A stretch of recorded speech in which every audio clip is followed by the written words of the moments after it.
Hi, my name is Arnolds Krauklis, and I'm from Latvia, and this is my podcast. I started a year ago, and at start I was really consistent. I was making interviews and podcasts every single week, and then my priorities changed. Then something happened. Not that something happened. I was studying in a university, getting my medical doctor's degree, and priorities changed. And also working really hard on my business. So my priorities shifted and I started doing less and less podcasting. And right now I have around 20 plus episodes and I do podcast whenever I have time. That's wrong. Whenever I make time, to be correct. So yesterday I wanted to do No, it was 2 days ago. I wanted to do a podcast with a friend talking interview and talking about the deep stuff like addiction, like alcohol, and that it's a big problem nowadays. And this friend, he told me that, like, I want to ask you some questions about your life. How did you stepped out of using drugs, using alcohol, to a version of you who doesn't do that? Yes, I am here because of that. If I would still drink, I couldn't be here talking to you because I didn't like the version of myself who drank.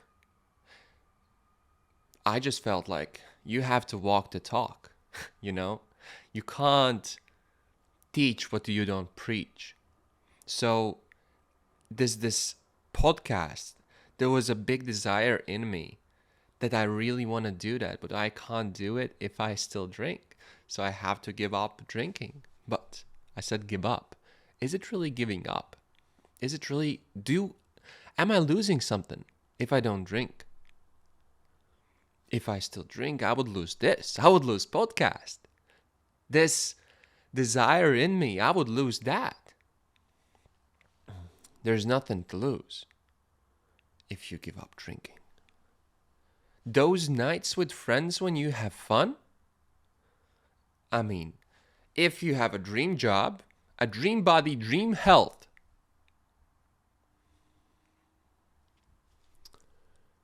but most don't. Most don't have those things.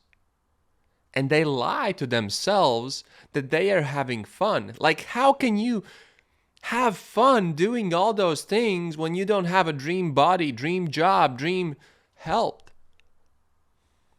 Is this funny? Is this funny not having those things that you deeply want? And I know, I don't know anyone who doesn't want level 10 health, level 10 relationships, level 10 out of 10 job that they deeply love. So it's a yucked up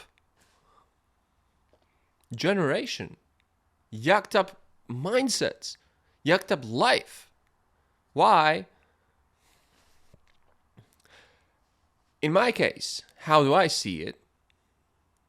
I can't lie to myself of choosing something, for example, scrolling and laughing at memes if I don't have the body I want, the job I want, the mindset I want, my dream. If I don't have that, nothing else makes me funny. Like watching memes, going to parties, drinking, using drugs, anything. It's leading to a path of me not achieving my dreams. And if we fast forward 20 years from now, are you living a life that you deeply want? Or are you in the same place? And being in the same place after 20 years, laugh about that. Laugh. I can't. But you laughing at memes. You laughing at going out with your friends and thinking this is my society. Shit. Like this is yucked up. This is like really yucked up. Pain. I want to share this story with you. Like, I don't know if I'm going to publish it, but I really feel like I am. Because this is my therapy. Like, my life isn't perfect. My life is far from being perfect. Like, I have pains, I have hurts, I fail and I give up, and then I continue, and then I rise. All that stuff. And I sat down here with the thought, I need a therapy. And you know my therapy? My therapy is waking up at 5 a.m. My therapy is doing the podcast and talking to you. My therapy is going to the gym and pushing hard. My therapy is reading a book. My therapy is making good content. My therapy is writing. My therapy is this. And when I do this, I feel a part of me that's hurting, that's in pain or in stuck. It's kind of releasing. I used to do this with alcohol and drugs. I used to have pain and then I just drank it. And the pain went away. And I fooled myself into thinking, yeah, this is good. Like 5 days of pain, 5 days of being stuffed, 5 days of not liking myself. And then Friday and Saturday, I go out. I have fun. I smile. I meet with those people who smile with me. And I forget about my troubles. And then Sunday comes and I was like, again, the pain. But right now, the pain doesn't go away. The struggles doesn't go away. Never. What changes is that we get better at dealing with them.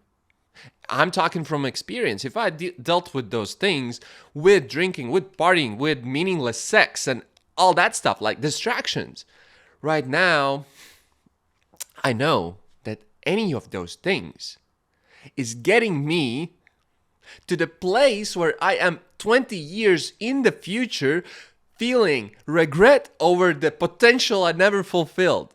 Is this funny? Is this fun? No, it is not fun. This is more pain. So, for me, it was years of struggle.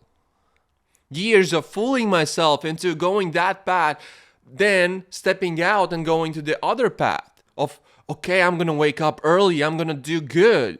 Then, I'm going back. 5 years ago, I started waking up at 5 a.m. 5 years ago, I started to, hey, Arnolds, I kind of woke up. And I said, hey, not kind of woke up, I woke up from being asleep, from being a person who's just a result of some causes, like every one of us. 5 years ago, I started working on myself with, hey, I need to stop drinking. Because 5 years ago, I was in a place of, I drank, and most parties I had a blackout. Most parties I did something stupid. I would disrespect the people I love and who love me. I would do some stupid shit. Sorry for the language. And then I started. 5 years ago, I said to myself, I need to fix this. How can I do that? And here's the problem that most people do with alcohol or any type of addiction. They close their eyes or they put this big wall and resist doing that activity. For example, drinking. I didn't do that. What I did, I told myself, I'm not going to run from that addiction. I'm going to run towards it. And what does it mean? I'm going to learn to control myself. I'm going to put myself into positions that there's a chance of me not controlling myself, but I will try to control myself. And 5 years ago, I went to parties. And my main objective, my why of going to parties was learning how to control myself. And I did. And I did learn. After 3 failed times, I spent that summer going 6 times in a row, like 6 weeks in a row, going to parties. Some of them, like the first ones, was really bad. And at the same time, I was waking up at 5 a.m. I was working at a hospital 9 to 5 every, like 5 days a week. And it was a schedule first time of my life like that. And I was really happy about that because I was putting in effort and then having a reward, which is really important. At that time, it was. Anyways, for first time fail, second time fail, third time learning more. Okay, let's do this right this time. Let's not drink as much. Let's not use drugs as much. I'm being completely honest with you. I was using ecstasy, which is like a pill. You eat it, and then you feel energy, you feel happiness, you feel like really focused. Some kind of a similar to Coke. I would say in the same shelf. I learned to control myself, and at the end of the summer, it was like most parties I had, it was waking up the next day. Oh, I don't remember. It was a bad party because I don't remember. But then I went to this point of I wake up the next day and I feel really good because there was a quality time. What happened next? I lost it. I lost it when my priorities changed and I became really focused on gym, waking up early at 5 a.m., doing cold plunges, and studying. I set my goal to be a really good doctor. Not to be a good doctor, but be a perfect, excellent doctor. And I asked myself, what can I do right now to make that dream possible? So I started pursuing that. And for a month, waking up at 5 a.m., everything, my schedule was perfect. I was doing really good. I was feeling really good. Of course, I had some struggles, but I was on the really high note. Then month with hard work, and then there was a party. We scheduled this party, and I was waiting for it. I was this is the hustle, and then I'm gonna rest. So what happened in that party? That could have been my last party of all times. I never shared this story online, and only with my friends. And my friends know this. So we rented an apartment in the city center in Latvia, in Riga, and we invited friends. There was a lot of people, and we did some drinking, and we did some drugs before going to the club. And then I did too much. And we went to club, and I was really high. And I sat down, and I was doing like this. I was connecting with something higher, and I do believe I connected with something. My friends saw it, and they took me back to the apartment, and they put me to sleep. And at that time, the clubs were closing at 2 a.m. So I woke up at 1 a.m., 1:30, and I didn't have keys of that apartment. I didn't have my phone, so I couldn't contact my friends.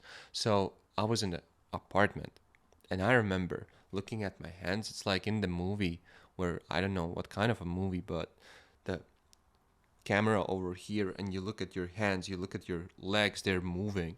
It was the same feeling, only I was that person. I was that movie. So there wasn't an escape because they locked the doors from the outside, so they locked me in. I didn't have phone, anything. So at 1:30 a.m., my brain, I need to get back to the club. I was waiting for this moment for a month. I was working hard to get to this party, right? So I tried to unlock the door. It didn't work. And then I went on to the balcony, and the apartment was on the 4th floor.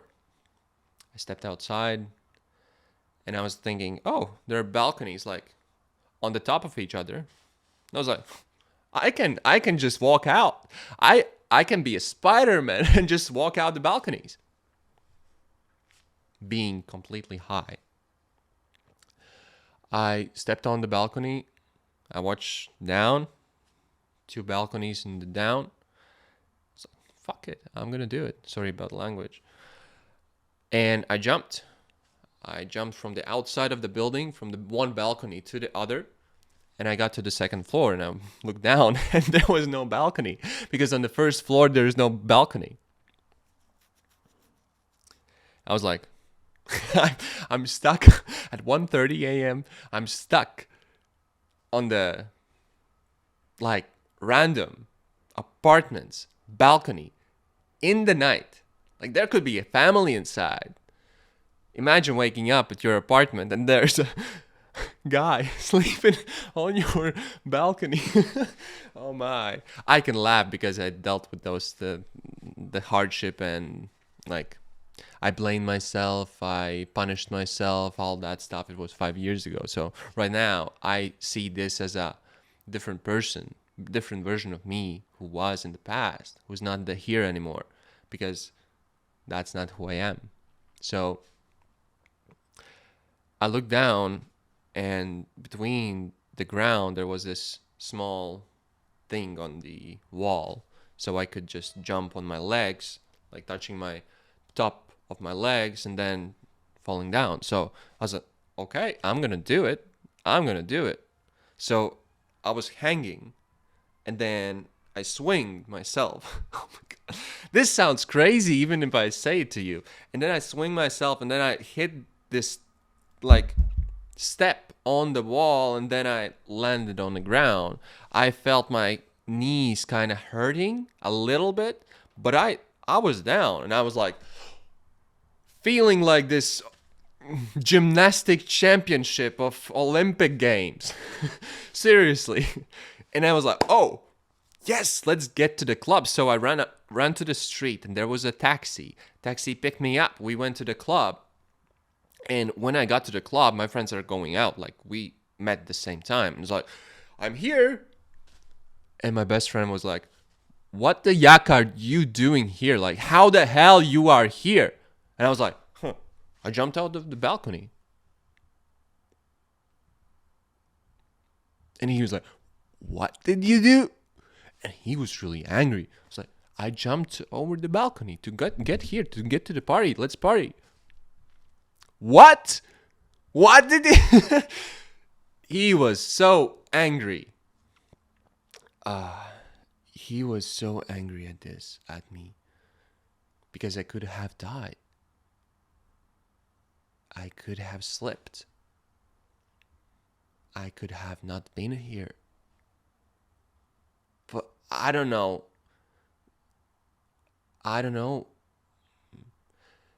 In the club, doing this, I said I connected with something greater. I don't know what it was, but I still feel it. And you know what's crazy? 3 days later. Oh, by the way, that night, we did some more. I did some more drugs, and I fell a couple of times on the ground, and that too could have been last time of being here, last day of being here. You know, it's funny. 3 days later, I wake up at around 9 a.m. and my parents call me. Not my parents, but yeah, my dad, my mom, my oldest brother's girlfriend, and now the mother of his children. They called me like 30 times. I was like waking up, checking my phone, 30 plus calls, like what's wrong? Something's wrong because that's never happening.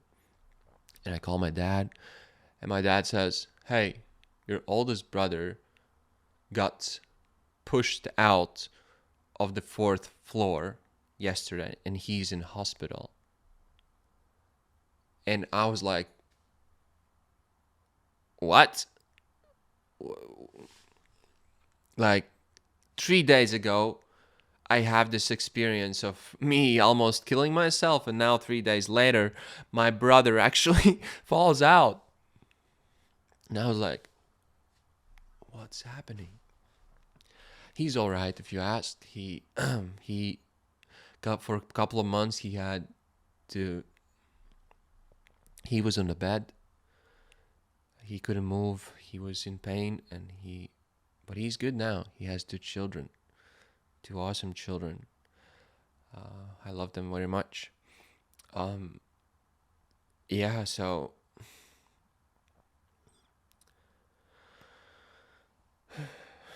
I never shared this story anyone, to anyone in public. But why I do this, I don't know if it's for selfish reasons, but this is my therapy. When I share, I release something in me, some kind of emotion, some kind of a pain, and I am not afraid to share my life with you because I've been through a lot and I have achieved a lot and I live a really good life. But I don't want and wish anyone to experience what I did. This good life that I built, it's because of the pains and struggles and all that big drama in the past. Me being a different version, a person who was cheating, lying. Like, I'm saying these bad words, and it wasn't all bad, but you wouldn't drink a glass of water if there was a 1 drop of poison in it, would you? And I see myself as that glass with those drops of poison. Right now, if there's a cup with a drop of poison, I don't drink it. For me, you either go towards that life where in 20 years you have that dream body, you have that dream job, you have that dream relationship, or you go towards that life where you don't have it. And it's simple as that. And here's the yucking truth. You either go after that life or you go after that life. That's it. By every single decision you make, you either step closer to that life or further away from that life. Nothing in between. Seriously. If you keep laughing at memes are not gonna pull you closer to the life where you achieve your dreams. I don't watch memes. I don't scroll. I don't do any of those things. My decisions, every single one of them, is my brain goes like, if I do this, where am I going in 20 years? How does my health look like? How does my relationships look like? How does my family look like? How does my health look like? If it's going down, I'm saying, no, thank you. And this mindset happened with pain and struggle, with the shit I've been through. And right now, it's easy for me to say no to things that's not pulling me closer to that goal. Having dream job, dream body, dream health, dream family, everything. And through time, for me, I get better at recognizing those small, tiny actions that could be fooling yourself, that, oh, I can do this and do this. It doesn't matter. One day doesn't matter. Just one night out, one meaningless one night stand doesn't matter? No, it does. Just wait 20 years, and if you are not where you want to be, you will feel regret. And only when you go all in on your dreams, you can really say, I tried my best. Because if you don't go all in, you can blame, oh, the weather was bad, the politics was bad, oh, I was in a bad childhood, I was in a bad mood, there was traffic jams. Like, you will blame external factors if you don't go all in. Only when you go all in on that life, you have a possibility to actually achieve it. And you don't get to do both. You don't get to waste your life and live your life. You have to choose. You don't get to go after many relationships or one relationship. You don't get to do both. You can either waste your life or you can live it. The choice is yours. This is Arnolds Krauklis, and I hope you enjoyed it. I'm going to upload it and say, yeah, kid, this is me. Peace.